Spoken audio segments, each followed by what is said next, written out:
Hey everybody, my name is Angie Morenga. You're watching Just Angie. This is Conversations with Just Angie, which are amazing. And I'm so grateful for my guest who's here today. I'm going to let her introduce herself and then we're going to have a conversation. Karibu sana. Thank you. Please look into that camera and introduce yourself to my Just Angie family. Hi guys, my name is Mama Muthoni or Wangeci Wandere Kihara. I'm a business owner.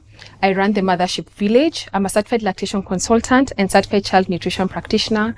I'm a wife. I'm a mom of 3, 13, 7, and 5. And I'm also a minister of God's word.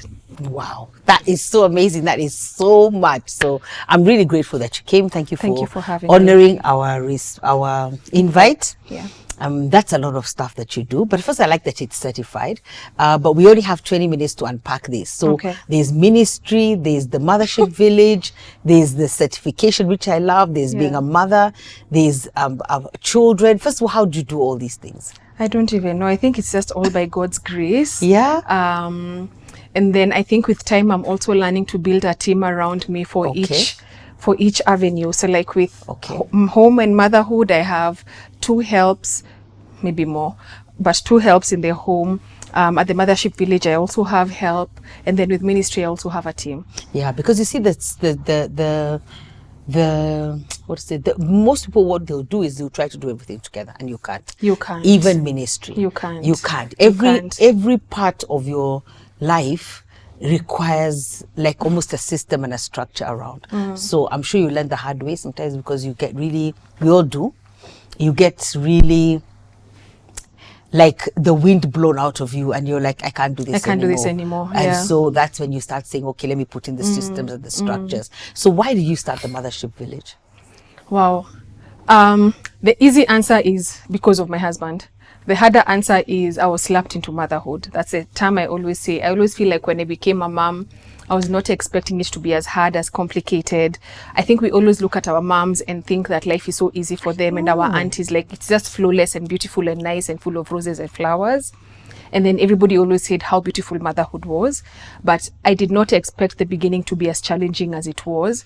And it's not that now it's not challenging. I think now I've just gotten used to it and God's grace has been sufficient every single day. But at the beginning, it was very shocking. So that's where I think the love and the passion for motherhood started, because I do not want any other woman to go through that struggle feeling alone, unheard, unseen, and supported by themselves. So that's where the Mothership Village is there, to ensure that the mother has a best friend to walk with them, and not just a best friend, but a best friend who actually knows what they're doing, backed by science. Yeah, which I'm just amazed. So I'm glad that you got the certification. But I've heard that story like 4 or 5 times. It's actually shocking because I feel like your generation has a lot of help. We had no one.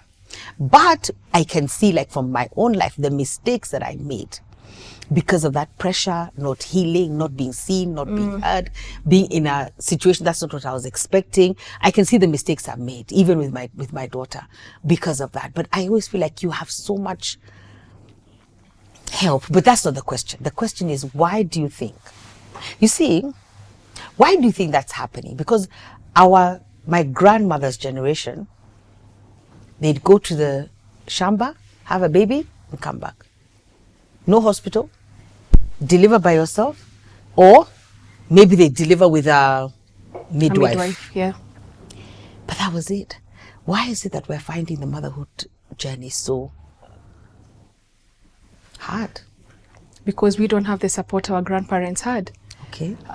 The only difference is that now we pay for help, and that's why we think that our great-grandparents, our great-great-great-grandparents didn't have help, but they did have systems. They did have a midwife. They did likely have Mama so-and-so who is good with lactation. They had so-and-so who was good with herbal medicines. They had a support system around them. So nobody ever did it alone. But now with modernization, I give birth, I live, let's say, where are we, in Lavington? So I live in Lavington in my flat by myself. I don't know my neighbors. My colleagues have their own lives. My friends are giving me space. My mother lives in the village. So even if she comes, maybe it's a week or 2. So I'm just by myself. So that's why it's difficult, because our grandparents, in as much as they won't say, I had a midwife who used to come every day, I paid for this, they had a community.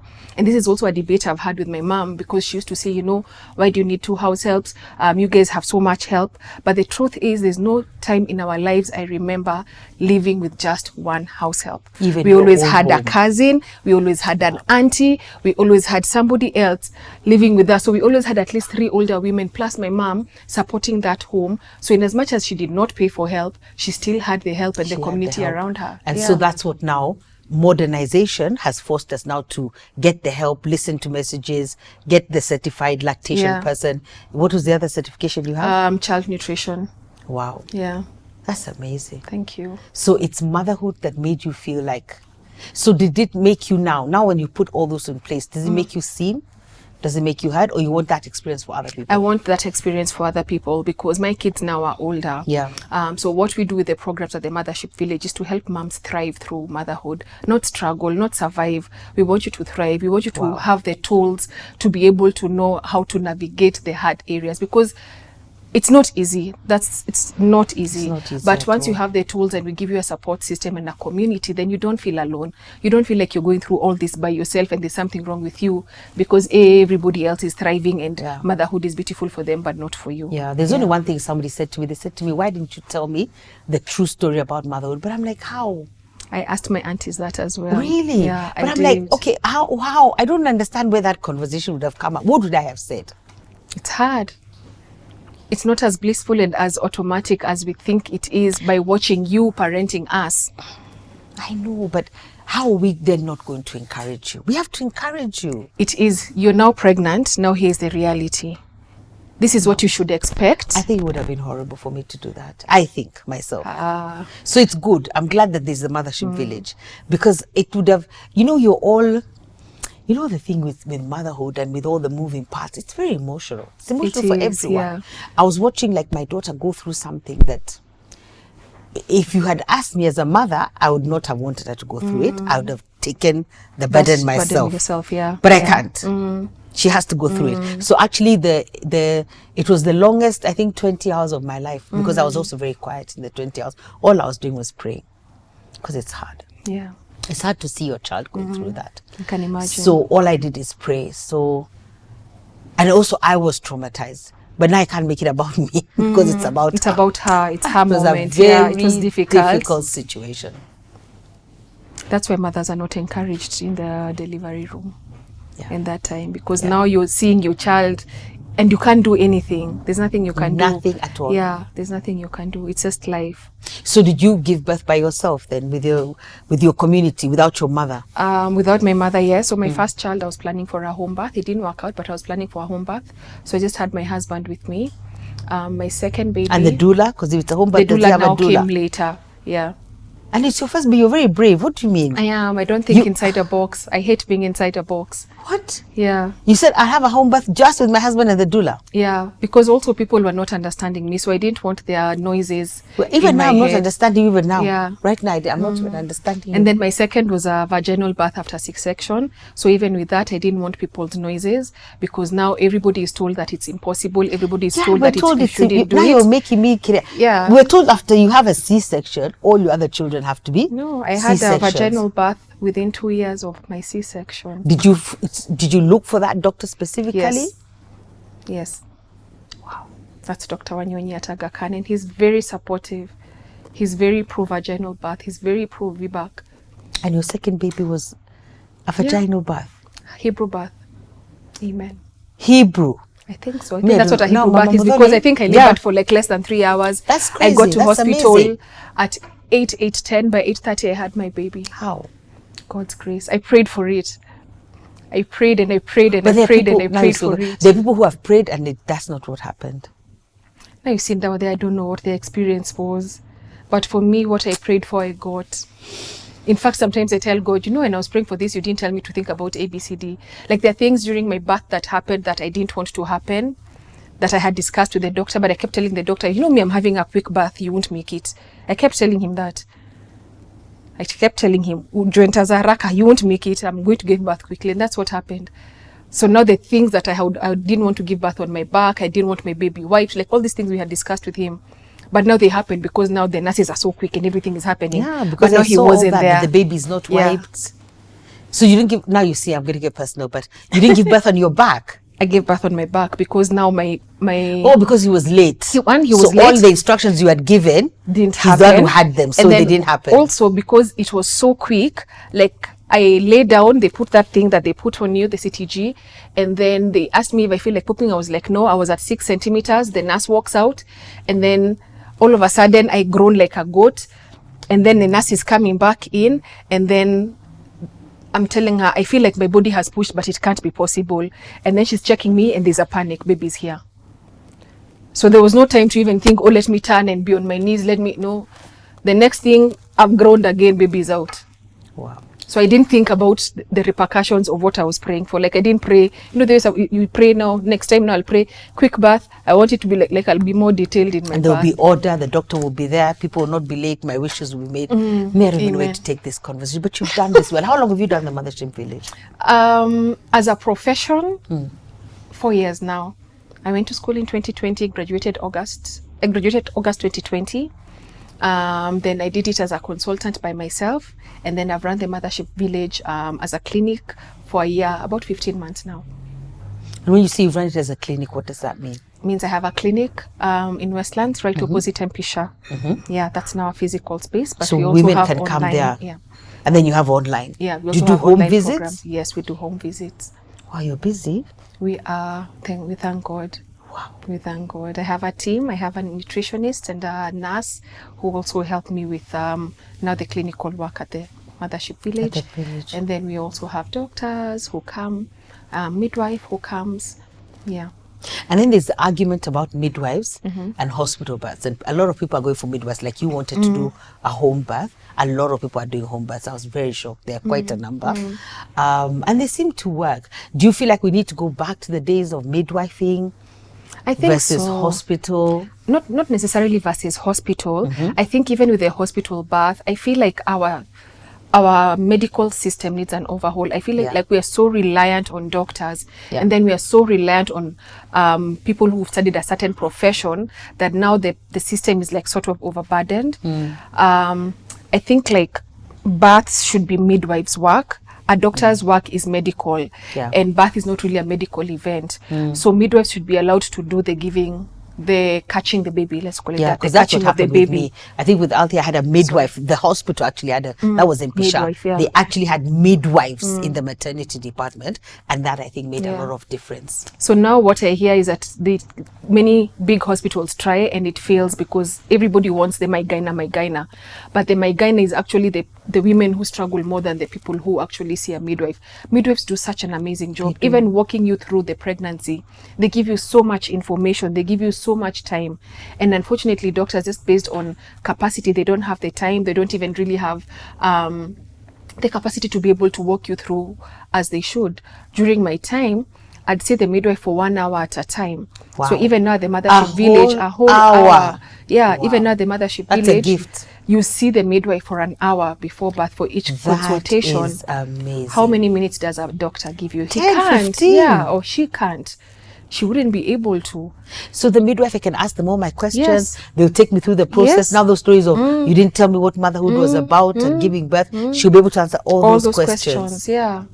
And then even for birth, they're more patient. That's what their training is. They're patient with you. They give your body time because they know birth is a process. I've heard that thing about not giving your body time The and doctors rushing. don't, Because also the doctors, we're not saying badly, but they want to, we've got to move on to the next thing. So I don't have time to give your body time. And then now even hospitals, the things that they put into place are really like in 4 hours your body needs to have done. In 4 hours your body needs to have done. And it doesn't have to. Yeah. I remember even my mom coming for one of my sisters-in-laws, and my mom was there causing a lot of chaos, and we're thinking, Mom, stop causing. But she's like, no, people labor for 2 days. What is I the labored. rush? So my She said, active labor. let the people labor for when 2-3 days have finished. Then discuss. no.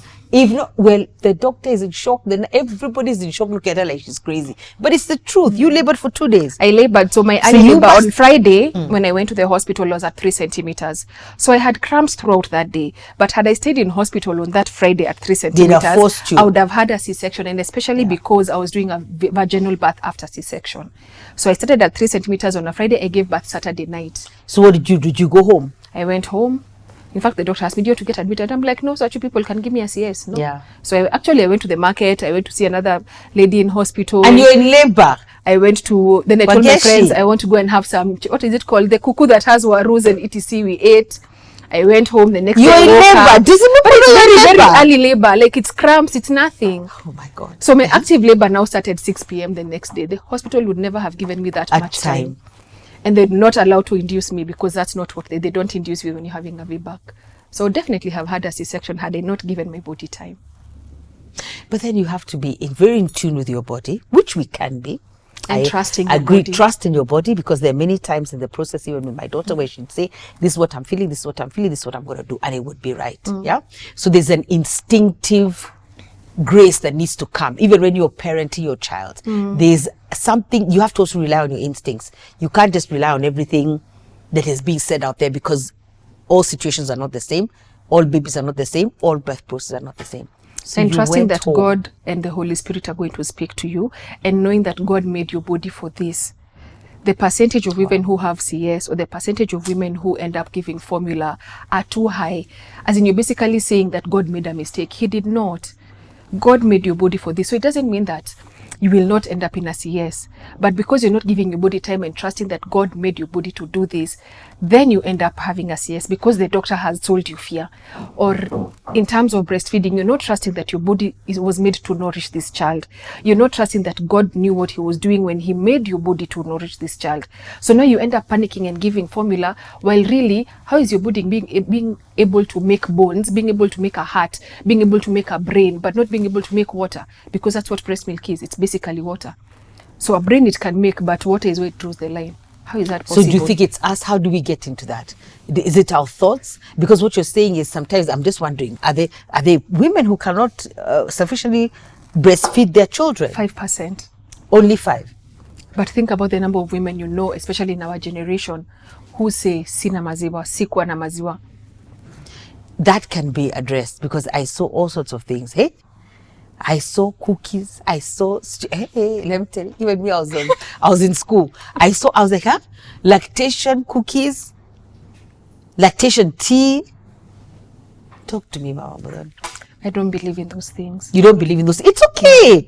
We're not here for us to we're not here to agree. So I don't believe in them, because so how do I produce the milk? Again, I believe that God made your body to do this. And for those who don't believe in God, science, if you believe in science, your body was still made to do this. So if your body was made to do this, so the question is, why is it not being able to do this? That is what you need to be addressing, not giving a placebo or not giving a crutch. Because if your leg is broken, you won't just use a crutch. No. You'll go and get a plaster, and then you'll get an x-ray done, and all those things will be done for you to be able to use the crutch, and then the crutch will help you. So for me, cookies, teas, uji, njahe, all these things. Me, njahe, I refused. Uji, I refused. They come in to assist. They don't solve the issue. The issue is why. And majority of the times, it's just you're not removing enough milk. Actually, no, majority of the times it's a thought. It's not a fact. That I don't have enough milk. It's not a fact. It's not factual. And then what you do with this thought is what actually leads it to not become factual. Because now you start giving formula, you start pumping and supplementing, you're not removing enough milk. In the end, you don't have enough milk. Yet at the beginning, it was a thought. And sometimes also this thought comes from the hospital, because so many hospitals give formula at the beginning. When mom has enough milk. Baby only needs 5 ml on day 1 per feed. They do. They give the formula. So that 5 ml is very okay. Babies cry so much on day 2. That's normal. So that on day 3 you have more milk. But on day 2, majority of babies are given formula. And this is especially in middle and upper class hospitals. So the question I always ask, is it that all the CS percentage is only in the middle and upper class hospitals? Is it that the percentage of children who are not able to be breastfed are only in middle and upper class hospitals? Why is it not happening at Mwangi and Kenyatta? How come them they're able to breastfeed? How come them they're able to push their babies? So we are messing up with the system, is what I'm hearing you say. Here we have solutions that are not. Here they don't have that solution. So the body works, everybody works. Yeah. They can't afford that solution. They can't afford that solution. Yeah. But here, because of convenience and affordability, then that's what's happening. Then you do it, yeah. But it's not that they don't have CSs, and it's not that they don't give formula. It's just that the percentage now makes of sense. CSs makes sense. It goes down. Yeah. It is only if it is an emergency. Incredibly. It goes down significantly. Incredibly, Yeah. Yes. Yeah. That I've heard, that it goes down incredibly. Hey, now I can see we're going to get in trouble. So you just tell me now what you talk about. But it's the truth. I hear there's even a place they had tried to introduce, I think, some sort of experiment of for birthing centers. First of all, I hear they were shut down. We shall not say by who, because the number of CSs went down completely, like in a village or town, or said down. Guys were giving birth normally. So guys don't want people to just give birth normally. There are people who need to make money from CS. People should watch The Business of Birth. The Business of Birth. Yeah, The Business of Giving Birth, or The Business of Birth. It's on Netflix. Yeah. We shall be annoyed. Mama Muthoni, what else do you want to talk about? Because me now. What was in your plan? Now, in plan, we're going this way. What is in your plan? Let's talk about what was in your plan. I just want the truth. I want the truth, that women should have the truth. So they should come to the Mothership Village. Yes. They'll find you on Instagram. Yes. You're as the Mothership Village. The Mothership Village, and also as Mama Muthoni. As Mama Muthoni. Yes. So that we learn the truth. Yes. Yeah. We learn the truth. I think you've helped me answer that thing of, why is it we're finding the modern women it's harder? It's not. It's because there's not the help we don't that have was systems, there. yeah. The system was there. And then also, maybe just don't glamify this having a baby. There's no glam. And now when you have a baby, that is responsibility for life. Yeah. Yeah. But you went back 3 times. I went you back had your twice. first one? My first baby is a bonus baby. He's my stepson. Okay. And then I have 2 babies. So you have 2 babies. Yeah. One by CS? Yeah, first by CS. And then one by vaginal. Why would you still go back? I don't know. Motherhood is amazing. It is. I thought you just said it's hard. It is. You see, you're confusing us. It's amazing. It's amazing. It is. It's an amazing journey. It's the biggest blessing you'll ever have. Yeah. And that thing that single people are told that they don't like, not single, people who don't have babies yet are told that they don't like to hear, that you don't know love yet. It's the truth. Now you're saying you, child. Yeah. Me, grandmother. You don't know. I don't know. Me, I can't wait. Let me tell you, I can't wait. Other feeling. Me, I felt like, I don't know. First of all, my mom, when she became a grandma, she said she became younger. So I thought she's exaggerating. I can't wait. I even feel bad. I even tell Althea, I'm sorry, but I love Althea. And everyone knows I love her. But now, by the show. Okay, can't wait. 5,000 times. Hey! I can't wait. You can't. I love that child with everything that I have. And she hasn't even spoken a word. Wait till she starts speaking. Wait. I don't know what I'm going to do. Okay, sometimes I sit like this and calculate my children's ages. To waiting for grandchildren. Yeah. I'm like, okay. So if Mark gives birth at 25 or at 30, how old will I be? So how much will I be able to do with this child? You'll be able to do a lot. Like, you know, I'm like, I plan myself. I'm like, I can be such a glamour. I can do this with them. I can make their rooms. I can do this in my home. Like, I can't wait to be a grandma. I did, yeah. And I've not even finished motherhood yet. Yes. Yeah. But it's good. Wait. But it's a good feeling, and it's a good, and also you see now legacy comes in. You're like, wow, this legacy is coming. The legacy factor is there, participating in making her room, her life. It's the most beautiful. And she hasn't spoken. So when the child speaks and calls me show. That is now, I don't know, transfer of assets. You just start signing them off. Yeah? Let us leave the legacy to the child. Wow. Because Such it's a blessing. Yeah, it's a blessing. And I think they accept you. And you know when they say, when you look at your grandchildren, before you go into Deborah's, you know when you look at your grandchildren, like I find myself staring at her. Even now they will find me staring at her, and she's like, why are you staring at her like this? And I'm like, I'm just thinking about her future. I'm thinking what it's going to be like. What do I need to pray? What do I need to arrange? What do I need to do? And then I can't wait because I'm able to correct the mistakes I made with Althea. Through her. Amen. It is it's like I bought myself time. I've redeemed time for myself. So I'm going to be able to correct. I'm going to be able to give wisdom. And you see, kids, maybe I don't say they don't like their parents, but they're like, yeah, whatever. Grandchildren will hold on to every word. Yeah, I remember that. It's like gold. Yeah. It is like gold. Like you want to be around this person. So it's a very different feeling and a very different relationship. So I pray for everyone. You must be a grandparent. Amen. I receive it in Jesus' name. The most beautiful gift ever. I can't wait. Show. It's the best. And I've been watching all the memes. Children refusing to go home. Because of grandma's house. Yeah, grandma. There's a day I was told by Muthoni. The Muthoni told me, Mommy, this is not home. Here there are no your rules. There are no your rules here. This is Shosho's house. This is Shosho's house. Shosho's Hallelujah. house, we sleep the time we want. Yes. And then another time I was told, actually, that's what she told me. At Shosho, see here, we don't have to eat. Yes. Yeah, Shosho is like here. So I'm like, okay, it's not my house. It's not your house. Even me, my rules, my house. No, what stays here is ours. Sometimes even you wonder, is this the same parent? But my mother has always been those ones of, you want to eat, don't eat shuriako. Really? No, me, I was a very Kali parent, but I can't imagine even anyone meeting out any kind of, even this type of punishment. On your baby? On your grandbaby? There'll be trouble. There'll be real trouble. So then tell me about, so I love that. So there's a whole conversation. People can come to you, get help on every form of mothering. Yeah. And also on the process. Yes. My pregnancy process. Yes. My birthing process. The nutrition process. Nutrition. Because that's another thing. At least it's such a gift when even children eat and they're okay. Yeah. So the nutrition process as well, what they can eat, what they can't eat. But you guys have very many rules. Let me tell you the rules. I keep looking at the human being that I also created and fed, and I'm like, you're going to question me, really. You're going to tell me what to do. I raised you. You are here. You're the one speaking. I'm the one who raised you, but you have rules for my babies. I'm like, I can't believe it. My mother the other day actually told me, oh, look, nikasirisha na kasit. Because I used to tell her my children cannot travel without a kasit. It's not safe. I've heard the But not for her. She never used to understand. Just used to hold the baby. But no, that one car seat is important. Everybody has to have a car seat. But now my rules of sleep, of Sijui, you can't feed them this. She never used to understand. Can't feed, I don't understand. But sleep, I understand. Because there's one day, the doulas. Oh, doulas. We love them at the same time. We're like, So she was like, the baby cannot be overstimulated. They will not sleep. Wait. Hey?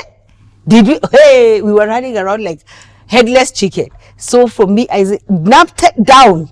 To nap time, to everything. And that's the best gift you can give yourself as a new mom. Yes. Yeah. And I think also the other one, and Althea is always like, hey mom, you removed all my secrets, but Althea is also an amazing mother. She's already sleep trained her daughter. Wow. She sleep trained her at 3 months. Wow. To put herself down. To sleep. Yeah. Which is so like wow.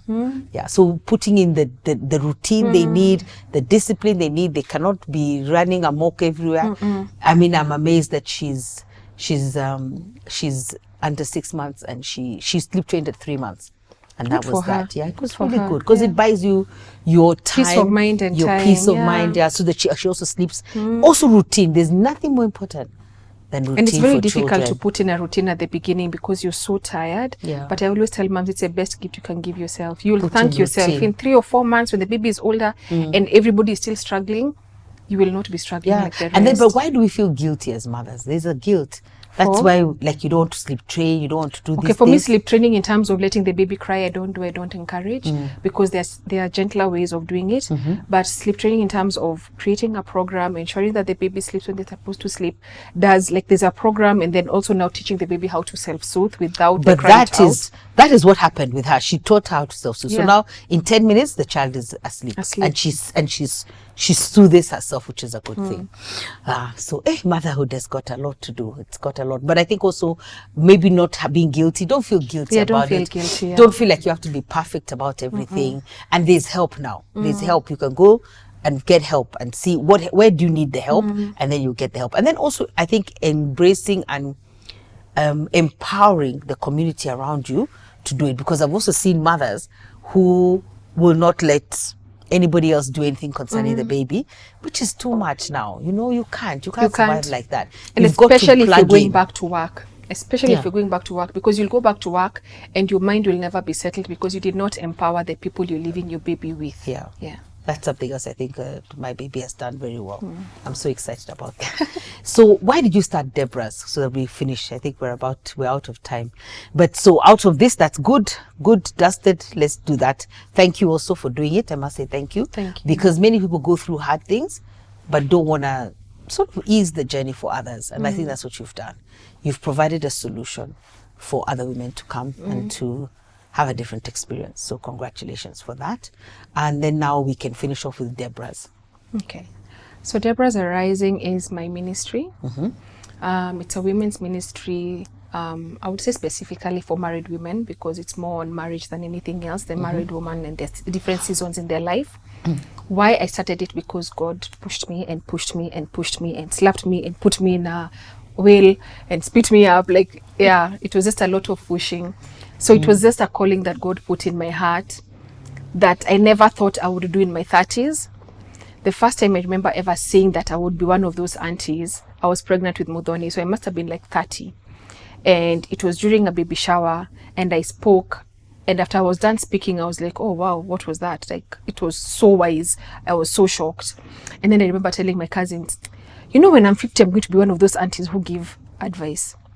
So God just kept putting it in my heart that I should start a ministry. Then a few years ago, I had a cancer scare, and the things that I kept thinking about during that time when I was waiting for my results is, one, what will happen to my children, and two, God, I've not done the assignment you gave me. So now after that, now I told God, you know what, I'm actually going to do this. I'm going to start that ministry. And then I went for some conferences, and people kept telling me, I feel like you have a calling. I feel like your ministry is for the nations. I feel like, yeah. So after that, I started. I think a month after that, I started the ministry. That was in August 2022. And how did you start? Because somebody will be here saying, did you just call some women? Did you create a poster? Yeah, so I called some women. I created a poster. I called some women on my social media. I don't remember how many followers I had at that time, but not as much as now. So I created a poster. I did an event at the Parkland Sports Club. I had my mentor come. Her name is Auntie Njoki Karanja. So she came. I had a pastor come. Her name is Pastor Maureen of Rock Assemblies. And one of my aunties who came and gave the word, she's also a pastor. So we had about 40 or 50 women at that time. And that's how Deborah Rising was started. Wow. It's been a very, I don't know that to call it a difficult journey, but it's not been straight. I have a lot of self-doubt because I feel like I'm very young. And then also the other thing that I struggle with continuously is that my marriage is not perfect. So I just kept asking God, how are you calling me and me I'm struggling? How are you calling me and me I'm learning and me I'm not? Like Auntie Njoki used to tell me some things those days and I'm like, no, not me. But with time, I've come to see that, you know, God is the one who qualifies. So I might not have, like just today, actually, in the group, one of the ladies said that she's been married for 15 years and she's been struggling with blah, blah, blah, blah, blah, blah. And before that, I had given a response. So as I was reading it, she was saying 15 years and I've been married 7 years going on to 8. I was like, actually, God, then you are actually right. I mean, God is always right. But, you know, sometimes you come into the realization that, you know, God is the one who qualifies because he qualifies you with wisdom. And it doesn't mean that perfects your marriage because it's still a journey. Like life is a journey. There's no arrival. It's a journey. So I might know things that I am able to pour into others, but I don't know them because of the 15 years of marriage or 30 years of marriage. I just know them because God has put them in my heart and has also created a system around me of mentors who are able to pour into me, because then, like now, Auntie Njoki, I think, has been married maybe 40. Yeah, maybe 45 years. She's 75. She started her ministry in her 30s. So she's been married, maybe 40, 50 years. So she pours into me and teaches me so much. Then I'm able also to pour into other women. Yeah, which is amazing because that also helps people. Number one, it is God who calls you and it is God who gives the assignment. And it doesn't mean you have to be perfect to fulfill the assignment. Always remember the scripture that says, there's a place Jesus says, they say, physician, heal thyself. Like before you heal us, you heal yourself. That's the way the world looks at things. But God calls us to do things that we are not perfect at. We probably have a deficit in our own life about it, but he's still calling you. And then he'll give you the wisdom, give you the equipping, and then you go. Yeah, so that's the thing. And that's really, for me, I think that really helps somebody out there who's thinking, how do I start? I'm not qualified. You can't be qualified. God qualifies you. Then you go out there. When you begin to obey, then things begin to happen. Things begin to fall into place. He brings the right people, because you're also not called to everyone. You're called to certain people and certain marriages. Because even if we say we're called to marriages, it's not everyone that will follow you or connect with you. It is the ones that God has sent. So as long as he has sent you, then he has sent them. He sends the right audience, the right people. then everything will work. So that's really good. And so do you meet often on a regular time? Yeah, just before I answer that, the other thing that I've also come to realize is that the imperfections of my marriage and the imperfections of my life as well, God uses them a lot to help me teach these women. Because I have come to realize, for example, one of the things that I did for a long time was to idolize my husband without knowing it, and putting him and giving him so much power and putting him above God. And I've come to realize that a lot of the women in my ministry are also struggling with that right now. So sometimes you might feel like you're unqualified because you're struggling with certain things despite feeling like you're being called. But whatever imperfections that you have, God will use them. No struggle is ever wasted. God will always use it to be able to minister to other people once you trust him enough to help you solve that. So yes, we do meet regularly. We meet every month on the third Thursday of the month. That we started this year. So like I've told you, it's taken me a while to accept and fully accept this and role. get into things. So like now this year I told God, it doesn't matter what it is, I will do it, and I will do it, and I will do it. Doesn't matter what I'm feeling, doesn't matter what is happening with my marriage, it's your calling, it's your job, I will do it. You will sort out the rest. So we meet every month, third Wednesday. We do prayers every third week of the month, 5 a.m. That's it. Wow. That's and amazing. we have a conference coming up. When's the conference, by the way? November 30th. Okay. It's a Wholesome Woman Conference. That's You're one of amazing. our speakers. Yeah. And we're speaking to women. I've forgotten the theme, but it's basically about speaking to the woman who's been married 8 years and below. What I wish I knew in my first years of marriage. That is the theme of this year. And we're really hoping to impact women and teach them how to have biblical marriages, because the world is not encouraging biblical marriages. It's a lot of I feel, I want, I need, but we're called into marriage to serve God. We're not there to serve ourselves and to serve our needs. So trying to teach women this and trying to show them that once you accept that, so much changes. All this unfulfillment that we feel, my husband does not fulfill me, he does not make me feel, that's not his job, that's God's job. That is so true. Yeah. Because he even says, submit your husband as a service to him. Yeah. It's all about him. Take it back to submit your husband as a service to the Lord. So it's about serving the God, Lord. yeah. That is what it is about. It's not about you. It's not about you. It's not about him. It's about you serving God. And it's not about what he's doing and not doing. Because we tend to look at our husbands a lot, and when he's not doing things, then now your whole life has paragashad. Like, why are you giving him that part? He's a human being. Just like you. Yeah. So he will always hurt you. He'll always do all these things. But he can't be the reason why your life is paragashing. Your life is paragashing because it's not God you're looking at. You're looking at a human being. Yeah. So just also try to shift the focus of the woman away from the man into what has God called me to do, what is my assignment in this marriage, what is my assignment on this earth, versus what is this marriage giving me, what is this man giving me. So removing the selfness and carnality and giving it to God. That is so true. That's such an important ministry that is required. Amen. I pray that many women come to you. I really do. I really do. That is so powerful. Thank Do you you. look into that camera and give you a parting shot? Wow, what should that look like? Whatever you want it to look like. So, my parting shot. I pray for you. I pray that you have a wonderful motherhood from now till when you get grandchildren. I pray that you have a long and fulfilling marriage that is based on God.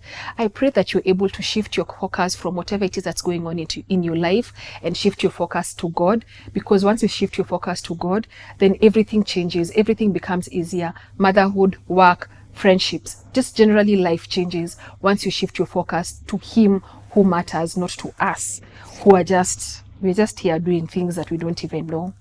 Please follow me at the Mothership Village. We help you, support you, and help you thrive in motherhood. We are your best friend. And also follow me, Mama Muthoni, as well on Instagram. Bye. That is so sweet. Thank you. And so good. And I keep telling guests we'll bring them back because we want to explore different angles. There's so much of that host of the things that you do within and pack, but at least we've given them a taste, and then they can go on Instagram, follow, go to the Mothership Village as well, and also looking forward to seeing you at the Wholesome Woman Conference on the 30th of November. Yes. God bless you guys. Bye. Thank you.